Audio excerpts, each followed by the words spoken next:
Exercise 7.1 के हम last class में 12 क्वेश्चन देख चुके हैं। अब क्वेश्चन नंबर 13 से आगे की बात करेंगे। क्वेश्चन नंबर 13 क्या है हमारे पास? इंटीग्रेशन हमें कराना है किसका?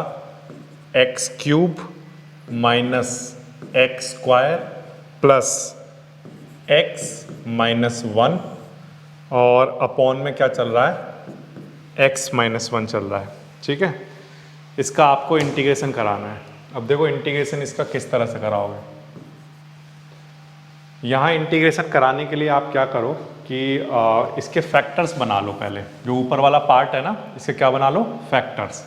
फैक्टर्स कैसे बनाओगे? जैसे इन दोनों में से आपको एक्स स्क्वायर कॉमन आता हुआ दिख रहा है, एक्स स्क्वायर, तो क्या बच जाएगा बोलो? X minus 1। इन दोनों में से क्या कॉमन आता हुआ दिख रहा है? 1, तो क्या बच जाएगा? X minus 1।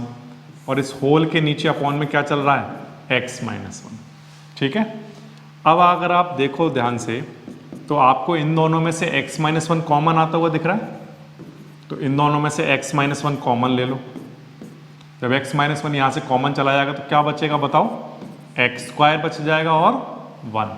एक्स माइनस 1 दोनों में से कॉमन ले लिया, क्या बच गया? एक्स स्क्वायर और प्लस में 1। और इस होल के नीचे अपॉन में क्या? एक्स माइनस 1 चल रहा है।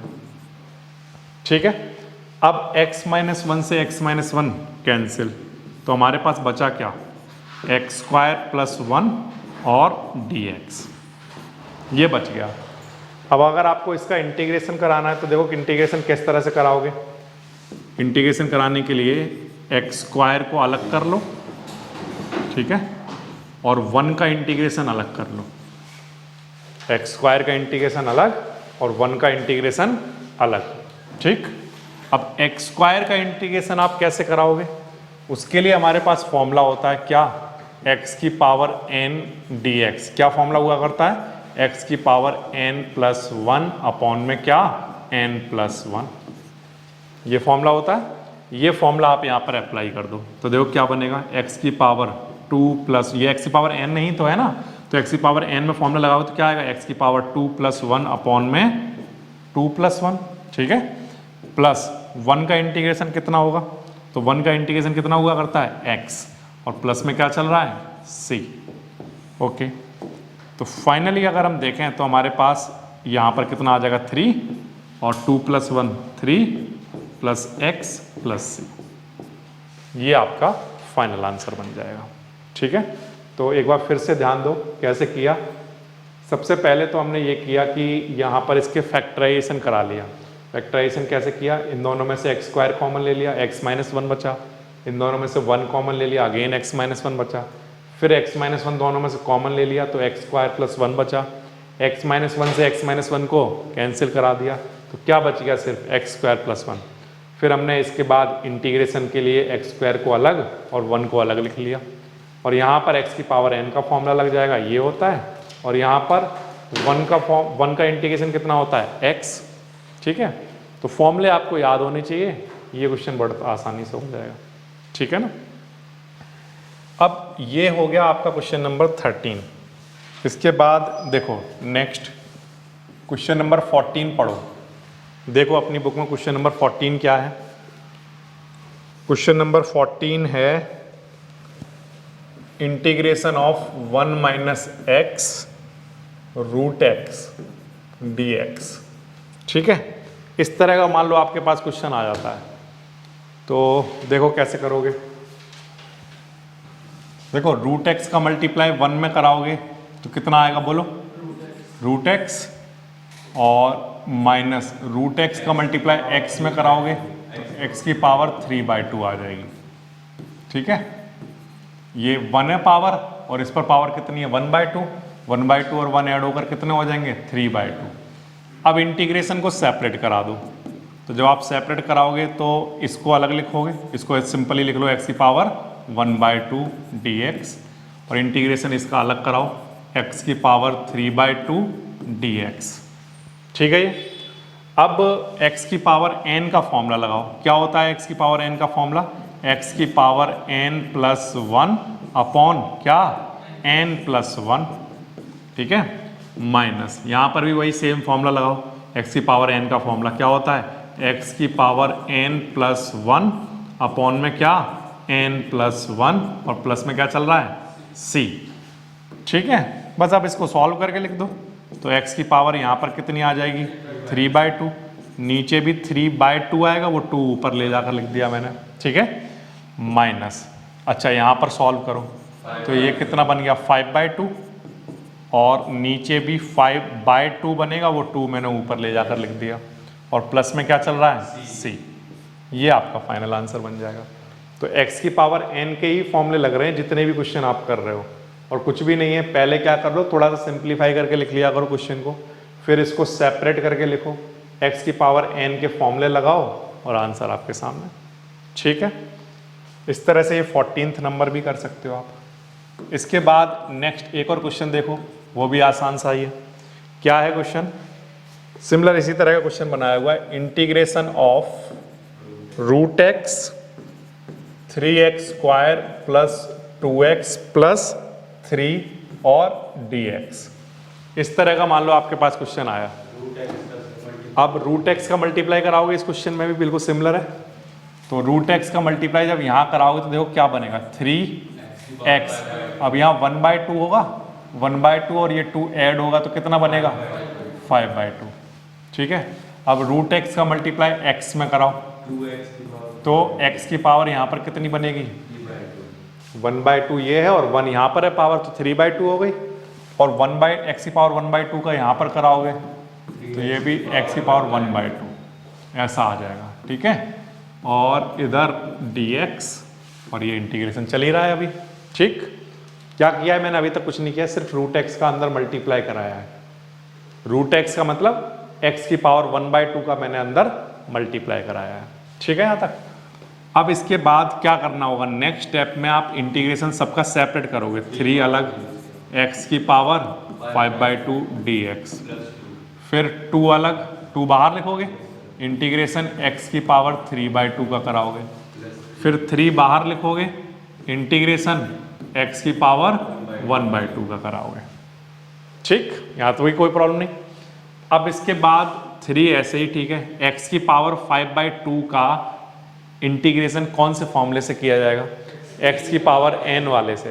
तो यहाँ पर x की पावर n का फॉर्मूला लगा दो, x की power n plus 1 upon n plus 1 plus यहाँ पर भी 2 ऐसे ही ठीक है, यहाँ पर x की पावर n का फॉर्मूला लगा दो, x की power n plus 1 upon n plus 1 और 3 ऐसे ही ठीक है, यहाँ पर भी फॉर्मूला लगा दो, x की पावर n प्लस 1 अपॉन में क्या, n प्लस 1 और प्लस में क्या, c। ठीक, अब 3 ऐसे ही ठीक है, x की पावर ये सॉल्व कर लो, 7/2 और अपॉन में 7/2, 2 नीचे आएगा। ठीक है, उसको भी अभी फिलहाल मैं यहीं पर लिख रहा हूँ 7/2। ये सॉल्व किया तो 7/2 ऊपर आया और नीचे भी 7/2। नेक्स्ट स्टेप में उसको ऊपर ले जाएंगे, 2 ऐसे ही रहने दो, x की पावर 3/2 प्लस 1 सॉल्व कर लो, 5/2 और नीचे भी सॉल्व करोगे तो 5/2 प्लस 3 ऐसे ही ठीक है, यहाँ पर x की पावर कितनी, 3/2 और अपॉन में 3/2 प्लस c, ये आ जाएगा। ठीक, अब इसको कुछ नहीं करना है, इंटीग्रेशन तो हमारा हो ही चुका। जैसे ही हमारा प्लस c लिख देता हूँ मैं यहाँ पर, इंटीग्रेशन का आपने फॉर्मूला लगा दिया, इंटीग्रेशन हो चुका। अब इसके बाद के जो सारे के सारे स्टेप्स हैं वो बस सिंप्लीफाई करके लिख रहे हो आप उसको।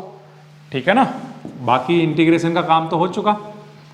अब आप ये वाला 2 जब यहाँ मल्टीप्लाई कराओगे तो कितना आएगा, 6, x की पावर 7/2 और अपॉन में क्या चल रहा होगा, 7 प्लस ये वाला 2 यहाँ मल्टीप्लाई में ले गए 4 और अपॉन में क्या चल रहा होगा, 5 और साथ में क्या, x की पावर 5/2 प्लस 3 2 जा 6, या फिर एक काम करो 3 से 3 कैंसिल कर दो, इस 2 को ऊपर ले जाओ और x की पावर 3/2 प्लस c, ये आपका फाइनल आंसर आ जाएगा। तो कुछ भी नहीं है इन क्वेश्चंस में, बिल्कुल आसान से तो क्वेश्चन है ये, सिर्फ एक ही फॉर्मूला काम कर रहा है, वो है x की पावर n का फॉर्मूला, वो लगाते जाओ आंसर सामने आते जाएंगे। ठीक है, तो 15th क्वेश्चन करना भी आसान है। इसके बाद देखो नेक्स्ट एक और क्वेश्चन देखो आप, सिमिलर प्रैक्टिस ही है ये, क्वेश्चन नंबर 16। क्या है, integration of 2x minus 3 cos x plus e power x। ठीक है, इसका हमें इंटीग्रेशन करा कर देना है।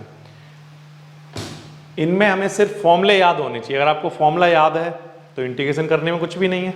सबसे पहला स्टेप ये है कि आपको इंटीग्रेशन को सेपरेट कराना है, सबका सेपरेट सेपरेट इंटीग्रेशन कराना है। तो पहले आप 2 बाहर लिख लो।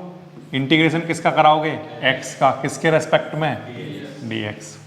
ठीक है, अब यहाँ पर अगेन माइनस और 3 बाहर, इंटीग्रेशन किसका कराओगे, cos x का, और साथ में dx से मल्टीप्लाई कराओ, प्लस इंटीग्रेशन किसका, e की पावर x का। तो हमने अंदर वो क्वांटिटी लिख ली है यहाँ पर जिनके हमने फॉर्मूले याद किए हैं। फॉर्मूला हमें याद है किसका, x का, x की पावर n का फॉर्मूला लगेगा इसमें, क्योंकि पावर 1 है ना, तो x की पावर n क्या होगा, x की power n plus 1 upon n plus 1। ठीक है, -3 ऐसे, ठीक है। cos x का इंटीग्रेशन कितना होता है, sin x। ये फॉर्मूला याद होना चाहिए आपको। प्लस e की पावर x का, e की पावर x। अब जब सारा इंटीग्रेशन का सिंबल खत्म हो जाएगा तब लास्ट में आप प्लस c लिख दो।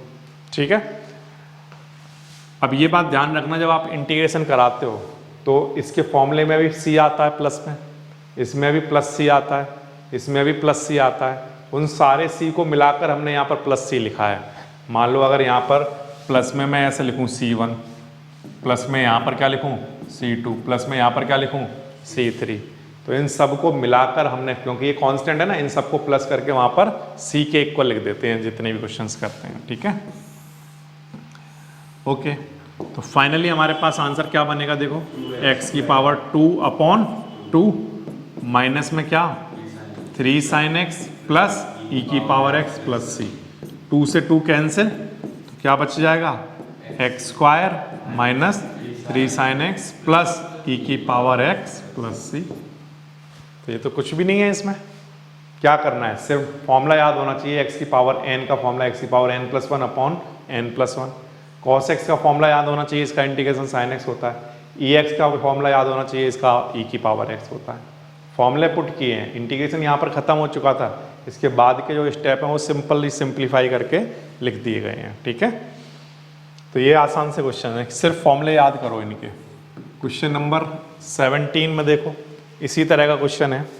क्या है, integration of 2x square minus में क्या दे दिया 3 sin x और प्लस में क्या 5 रूट x।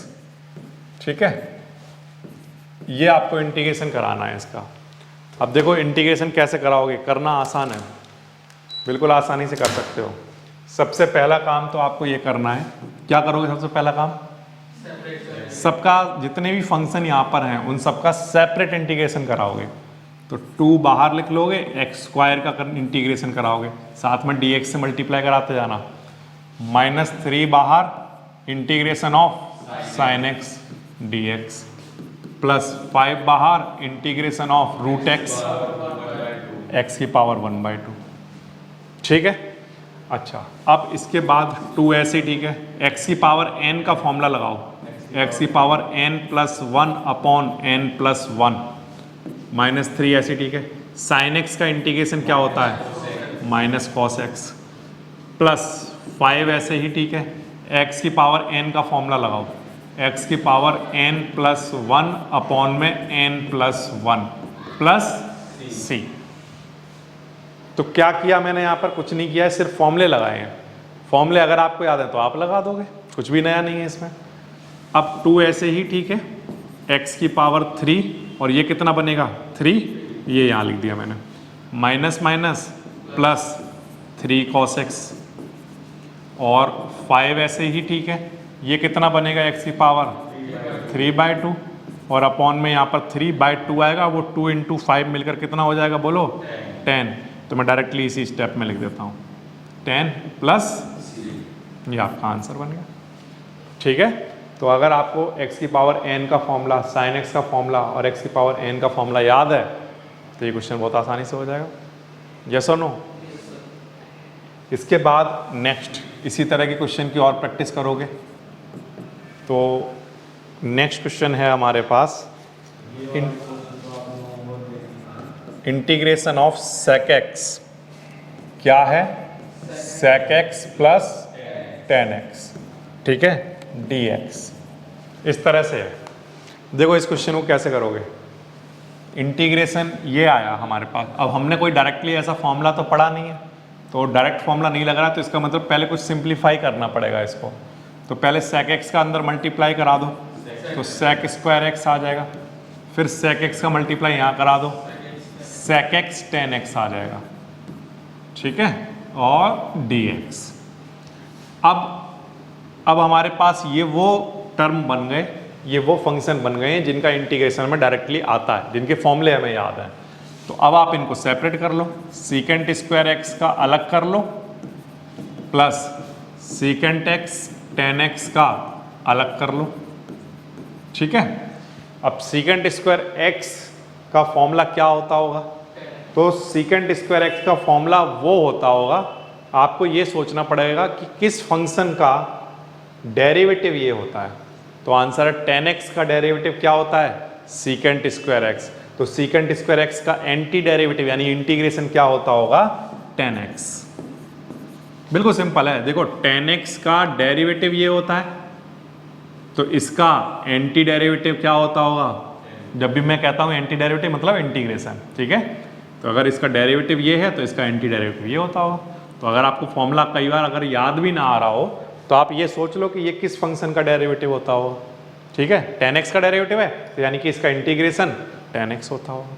इसी तरह से जैसे यहाँ पर सोच सकते हो, जैसे सीकेंट एक्स टेन एक्स आया, तो अगर आपको याद नहीं आ रहा कि इसका फॉर्मूला डायरेक्टली याद नहीं आ रहा क्या था, तो आप ये सोचो कि किस फंक्शन का डेरिवेटिव ये होता होगा। तो हमने ये पढ़ा है कि सीकेंट एक्स का डेरिवेटिव ये होता है, तो इसका मतलब इसका एंटी डेरिवेटिव यानी इंटीग्रेशन ये होता होगा। तो सीकेंट एक्स टेन एक्स का एंटी डेरिवेटिव, या मैं कहूँ इंटीग्रेशन का आंसर क्या आएगा, सीकेंट एक्स और प्लस में क्या, C. Question number 19, secant square x upon में क्या, कोसेक स्क्वायर एक्स, और साथ में क्या चल रहा है, डी एक्स। इस तरह का क्वेश्चन मान लो आपके सामने आया। अब हमने तो कोई डायरेक्ट फॉर्मूला ऐसा पढ़ा नहीं है, तो इसका मतलब इस क्वेश्चन में पहले थोड़ा सा सॉल्व किया जाएगा, सिंप्लीफाई किया जाएगा इसको। तो सीकेंट स्क्वायर एक्स को हम लोग क्या लिख सकते हैं, 1 अपॉन कॉस स्क्वायर एक्स, और कोसेक स्क्वायर एक्स को हम लोग लिख सकते हैं क्या, 1 अपॉन साइन स्क्वायर एक्स। ये ठीक है, ये समझ में आ गया, आसान है ये तो करना। अब इसके बाद ये साइन स्क्वायर एक्स ऊपर चला जाएगा, तो sine square x upon cos square x आ जाएगा। साइन स्क्वायर एक्स अपॉन में क्या, कॉस स्क्वायर एक्स, ठीक है। और sign square x upon cos square x को आप लोग क्या कहते हो, बोलो, टेन स्क्वायर एक्स कहते हैं। लेकिन प्रॉब्लम ये है कि सॉल्व भी जब हमने कर लिया तो टेन स्क्वायर एक्स का भी हमें फॉर्मूला नहीं आता, बट हम इस टेन स्क्वायर एक्स को लिख सकते हैं कुछ, क्या लिख सकते हैं, sec square x minus 1, sec square x minus 1 ये लिख सकते हैं। और अब हमारे पास वो टर्म आ चुके हैं, वो फंक्शन आ चुके हैं जिनके हमें डायरेक्ट इंटीग्रेशन के फॉर्मूले याद हैं। सीकेंट स्क्वायर एक्स का भी हमें आता है और 1 का भी आता है। तो ठीक है, दोनों का हम इंटीग्रेशन लिखेंगे। Integration of secant square x D x अलग और 1 का इंटीग्रेशन अलग।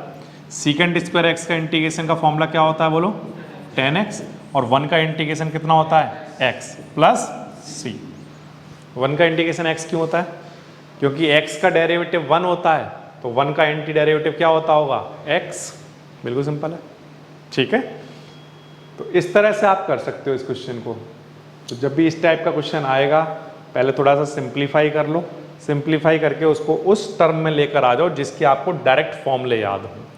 फिर उसके बाद कुछ भी नहीं बचता, अगर फॉर्मूला याद है तो बस वैल्यू पुट करोगे और आंसर सामने, ठीक है ना। इस तरह से आप ये क्वेश्चन कर पाओगे। इसके बाद देखो नेक्स्ट क्वेश्चन, देखो क्वेश्चन नंबर 20 पढ़ रहा हूँ।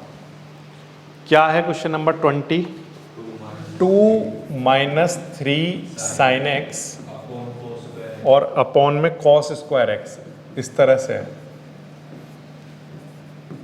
ठीक है, ये है। अब देखो ध्यान दो, यहाँ पर सेपरेट करो, 2 के नीचे कॉस स्क्वायर एक्स को अलग लिख लो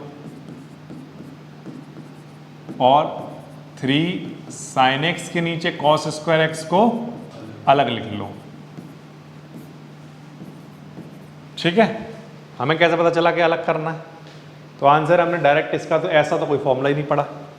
ठीक है, तो फॉर्मूला नहीं पढ़ा, इसका मतलब थोड़ा सा सिंप्लीफाई, थोड़ा सॉल्व किया जाए। पहले इसे सॉल्व करने के लिए मैंने क्या किया, cos स्क्वायर x को सेपरेट कर दिया। और जब आप इसे सेपरेट कर दोगे तो 2 तो ऐसे ही ठीक है, 1/cos स्क्वायर x क्या होता है, sec स्क्वायर x, माइनस 3 ऐसे ही ठीक है, sin x upon 1 cos x क्या होता है, tan x, और 1 cos x बच गया तो 1/cos क्या हो जाएगा, sec x, क्या बन जाएगा, sec x, ये आ जाएगा। ठीक है, फिर से 2 ऐसे ही ठीक है, 1/cos स्क्वायर x क्या हो जाएगा, sec स्क्वायर x, 3 ऐसे ही ठीक है, sin x upon 1 cos x ले लो इसमें से, तो कितना बन गया, tan x, और नीचे 1 cos x बचा तो फिर से 1/cos x क्या बन जाएगा, sec x। ठीक है, अब इसको सेपरेट कर दो, इसमें से 2 बाहर लिखोगे क्या आ जाएगा, sec स्क्वायर x dx, 3 बाहर लिख लो और ये sec x tan x। ठीक है, और dx। अब इन दोनों के फॉर्मूले याद हैं आपको, तो हमने इस क्वेश्चन को थोड़ा सा सिंप्लीफाई किया, तो हम उसको उस फॉर्म में लेकर आ गए जिससे कि हमें डायरेक्टली इंटीग्रेशन के फॉर्मूले याद हैं। तो सीकेंट स्क्वायर x का इंटीग्रेशन कितना होता है, tan x, और सीकेंट x tan x का कितना होता है, sec x प्लस c। ये आसान है। ठीक है, तो बस आपको इंटीग्रेशन के क्वेश्चन में मेन प्रैक्टिस क्या करनी है, आप पूरे चैप्टर को जब पढ़ोगे तो पूरे चैप्टर में आप ये देखोगे कि हमारा टारगेट सिर्फ और सिर्फ क्या है, क्वेश्चन को उस फॉर्म में लेकर आना जिस फॉर्म के हमने फॉर्मूले पढ़े हों।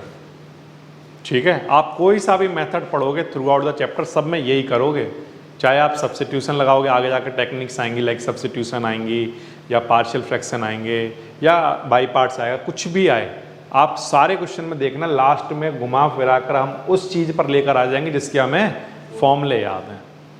बस यही करना होता है। अब वही आपकी टेक्निक है कि इस फॉर्म में लाएं कैसे। अभी तो ये आसान से क्वेश्चन दे रखे हैं, डिनोमिनेटर को सेपरेट कर रहा हूँ, आसानी से बन जा रहा है फॉर्मूला। फिर ऐसे आएंगे कि जिसमें सेपरेट कर लो या कुछ कर लो, वो उस फॉर्म में आ ही नहीं रहा, तो उसी के लिए फिर इंटीग्रेशन की कुछ टेक्निक्स आप लोग सीखोगे।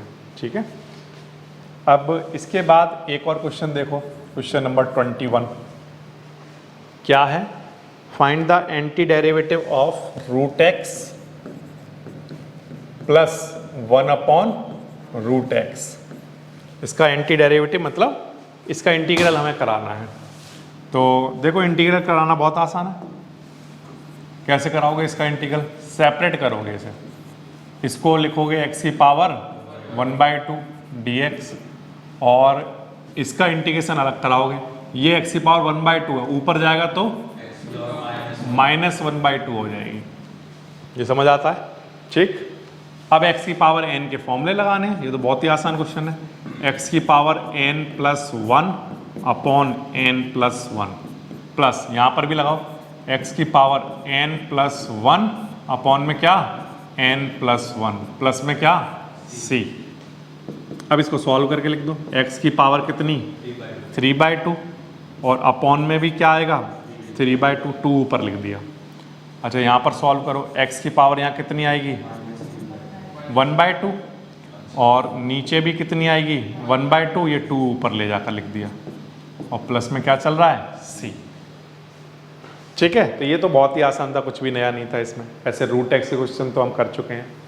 तो पहले बस इसको 1/2 लिख लेना, ये पावर 1/2 है, ऊपर जाएगी तो -1/2 हो जाएगी, फिर x की पावर n के फॉर्मूले लगाओगे, ये आंसर निकल कर आ जाएगा। और ये जो क्वेश्चन है ये NCERT बुक में ऑब्जेक्टिव टाइप दे रखा है, तो अगर हम ऑप्शन चेक करें तो इनमें से कौन सा मैच कर रहा है, ऑप्शन सी मैच कर रहा है। ठीक है, तो सी इज द करेक्ट ऑप्शन लिख देते हैं। इसके बाद एक और क्वेश्चन देखो, क्वेश्चन नंबर 22। क्या है क्वेश्चन नंबर 22? वो कह रहा है कि derivative of a function is 4x³ - 3/x⁴ ये है। तो और सच दैट F2 किसके इक्वल है? 0 के इक्वल। Then find fx। क्या फाइंड करना है? fx फाइंड करना है। तो देखो बच्चों, बिल्कुल सिंपल सी कहानी है। ये d/dx ऑफ fx कहीं पर लिखा हुआ है, या मैं इसको थोड़ा सा ऊपर लिखता हूँ। जैसे यहाँ पर लिखा हुआ है क्या? d/dx ऑफ fx किसके इक्वल लिखा हुआ है? तो आंसर है 4x³ माइनस क्या? 3/x⁴ के इक्वल लिखा हुआ है। ठीक है, अब मेरी बात को ध्यान से सुनना। क्या कि ये वाला जो dx है, ये वाला जो dx है, ये यहाँ से यहाँ लेकर आ रहा हूँ। ठीक है, तो ये यहाँ से यहाँ लेकर जाऊँगा तो देखना क्या बनेगा, बताओ। यहाँ पर क्या आ गया? dx, और यहाँ पर क्या बचा? d, ये बचा। अब मैं इंटीग्रेशन बोथ साइड करा रहा हूँ। इंटीग्रेशन इधर भी, इंटीग्रेशन अपनी तरफ से कराया। जब मैंने इंटीग्रेशन बोथ साइड कराया तो बच्चों ध्यान देना, ये क्या लिखा हुआ है? डेरिवेटिव। ये क्या लिखा हुआ है? Anti derivative. तो डेरिवेटिव और एंटी डेरिवेटिव आपस में क्या हो गए? Cancel out. ये बात समझ में आ गई आपको? ठीक, तो ये वाले स्टेप लेकिन एग्जाम में ऐसे काट के नहीं लिखने हैं, मैंने सिर्फ आपको समझाने के लिए ये प्रोसेस दिखाई। ठीक है, कि ये fx हमारा जब डेरिवेटिव से एंटी डेरिवेटिव कट जाएगा तो क्या बचेगा? fx। यानी कि कहीं पर डेरिवेटिव लिखा हो और उसका क्या कर दिया जाए? इंटीग्रेशन, तो डेरिवेटिव से इंटीग्रेशन कट जाता है, क्या बच जाता है? fx बच जाता है, हमारा फंक्शन निकल कर आ जाता है। ठीक है, तो वही काम मैं बच्चों इस क्वेश्चन में करने वाला हूँ। मैं क्या करने वाला हूँ? मैं इंटीग्रेशन बोथ साइड कराने वाला हूँ। ठीक है, taking integral both side, taking integral both side. ठीक है सर, ले लो इंटीग्रल।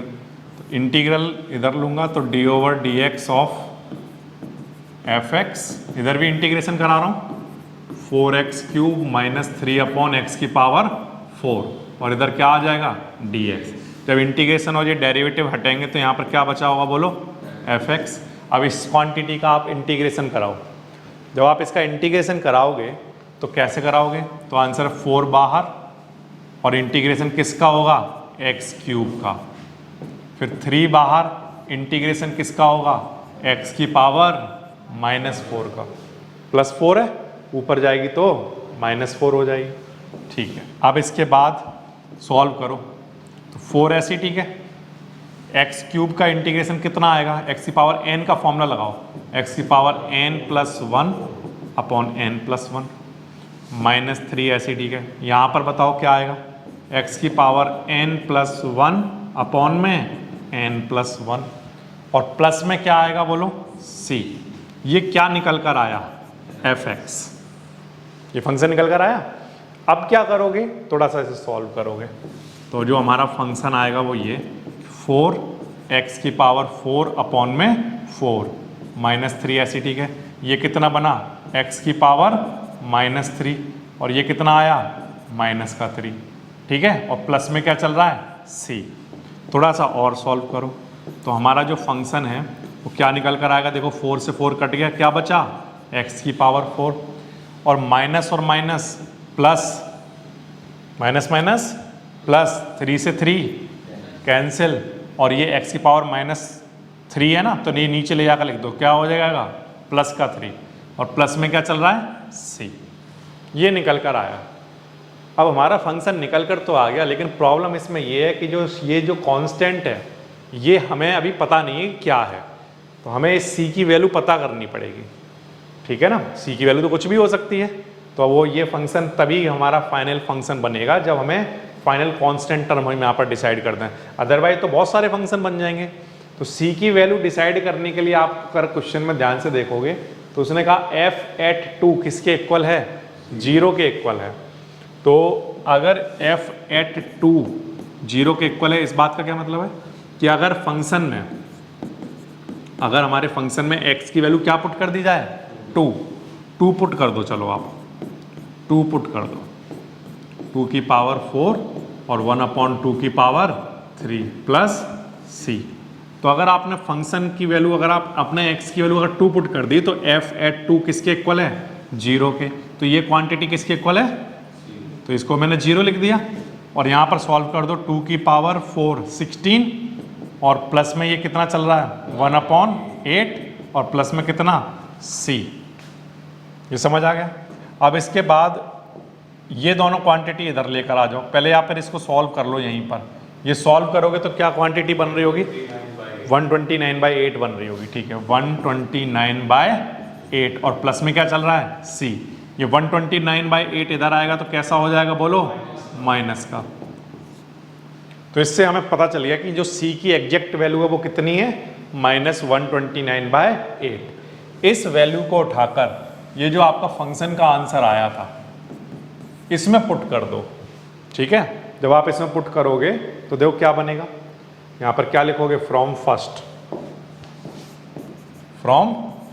आप क्या कर रहे हो, पुट कर रहे हो वैल्यू किसकी, c की वैल्यू पुट करोगे तो हमारा फाइनली फंक्शन का आंसर निकल कर आ जाएगा x की पावर 4 प्लस 1/x की पावर 3, और c की वैल्यू कितनी -129/8। ये बच्चों आपका वो फंक्शन रहा होगा जो क्वेश्चन में पूछा हुआ है, ठीक है। तो इनमें से कोई ऑप्शन मैच कर रहा है, ऑप्शन ए, क्योंकि ये भी ऑप्शनल टाइप का क्वेश्चन है, ऑब्जेक्टिव टाइप का, तो उसमें ऑप्शन ए करेक्ट आ जाएगा। कैसे किया, एक बार फिर से देखो, ध्यान दो। हमें क्वेश्चन में बोला हुआ है कि किसी फंक्शन के डेरिवेटिव का आंसर ये है, तो फंक्शन बताओ क्या रहा होगा। तो हमने कहा किसी फंक्शन के डेरिवेटिव का आंसर ये है, तो इसका अगर एंटी डेरिवेटिव करा दिया जाए तो ये आ जाएगा, हाँ या ना। अगर किसी चीज़ का डेरिवेटिव ये है तो अगर मैं इसका एंटी डेरिवेटिव करा दूँ तो ये आ जाएगा। तो यही मैंने किया कि इंटीग्रेशन बोथ साइड करा दिया। तो जब इंटीग्रेशन इस क्वांटिटी का जब मैं कराऊंगा तो मेरे पास क्या आ जाएगा, fx, ठीक। या फिर आप इसको ऐसे समझ लोगे, इंटीग्रेशन जब आप कराओगे तो एंटी डेरिवेटिव और डेरिवेटिव कैंसिल आउट हो गए, क्या बच गया, fx। अब जब आप इसका इंटीग्रेशन कराओगे, सॉल्व करोगे, सॉल्व करना आसान है, कोई ज़्यादा डिटेल में बताने की जरूरत नहीं है, क्योंकि x की पावर n के फॉर्मूले लगने हैं। तो जब आपने फंक्शन निकाला तो लेकिन आपका आंसर किस फॉर्म में आया, +c, है ना। तो अभी आपको फंक्शन नहीं पता चला, क्योंकि यहाँ पर c की वैल्यू कुछ भी हो सकती है, ठीक है। c की वैल्यू 1 रखोगे तो अलग फंक्शन बनेगा, 2 रखोगे तो अलग फंक्शन बनेगा। तो जो फंक्शन है जिसका डेरिवेटिव का आंसर ये आता है, वो फंक्शन कौन सा है वो हमें बताना है। तो उसके लिए हमें क्वेश्चन में दिया हुआ था कि फंक्शन में f(2) किसके इक्वल है, 0 के इक्वल। तो मेरा जो फंक्शन का जो ये आंसर आया था, इसमें मैंने 2 पुट कर दी, x की वैल्यू पुट करके सॉल्व करके मेरे पास c की वैल्यू आ गई। वो c की वैल्यू उठाकर जब मैंने यहाँ पर पुट कर दी तो मेरे पास ये फाइनल वो फंक्शन निकल कर आ गया, ठीक है। क्लियर है, इस तरह से करोगे आप। क्वेश्चन नंबर ये कौन सा है आपका, 22, और ये आपकी एक्सरसाइज जो 7.1 है ये यहाँ पर कंप्लीट हो जाएगी। कोई भी सपना साकार करने के लिए सबसे जरूरी है सही कोच का होना। चुनिए GS क्लासेस को और करें अपने बोर्ड एंड JEE का सपना साकार। Download the app now.